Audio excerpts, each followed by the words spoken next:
Advantage Assam 2.0 বৃহৎ সফলতা 5 লাখ কোটি টকাৰ বিনিয়োগৰ প্ৰস্তাৱ লাভ কৰিছে ৰাজ্য চৰকাৰে।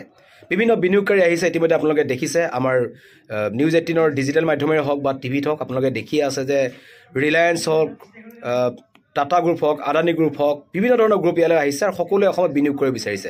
অসমত এতিয়া এক বিনিয়োগৰ মেলা আৰম্ভ হৈছে আৰু যেনেদৰে ভবা হৈছিল যে এডভান্টেজ আসাম 2.0ৰ জৰিয়তে অসমৰ ঔদ্যোগিক ক্ষেত্ৰখনত এক বৈপ্লৱিক পৰিৱৰ্তন আহিব পাৰে আৰু সেইটো কিন্তু অহাৰ এটা লক্ষণ দেখা পোৱা গৈছে। কাৰণ সকলো গ্ৰুপে, টাটা গ্ৰুপ হওক, ৰিলায়েন্স হওক, আদানী হওক, জিন্দাল গ্ৰুপ হওক, সকলোৱে ইয়াতে বিনিয়োগ কৰিব বিচাৰিছে আৰু খবৰ আহিছে যে মুঠ 5 লাখ কোটি টকাৰ বিনিয়োগৰ প্ৰস্তাৱ অসম চৰকাৰে লাভ কৰিছে।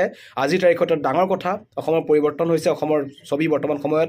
আৰু বিশেষকৈ এই বিনিয়োগকাৰীসকল বা উদ্যোগপতিসকলে বা এনেকুৱা ধৰণৰ নতুন উদ্যোগ ইয়াত স্থাপন হোৱাতে অসমৰ উঠি অহা প্ৰজন্ম বা অসমৰ আগন্তুক সময়খিনি এটা অতি সুখৰ কৰি তুলিব, এটা খুব সুন্দৰ পৰিৱেশ অসমত হ'ব।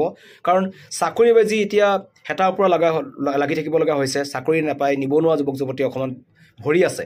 কিন্তু এই উদ্যোগসমূহ অহাৰ লগে লগে আমাৰ যুৱক যুৱতীসকলে চাকৰি লাভ কৰিবলৈ আশা কৰা হৈছে।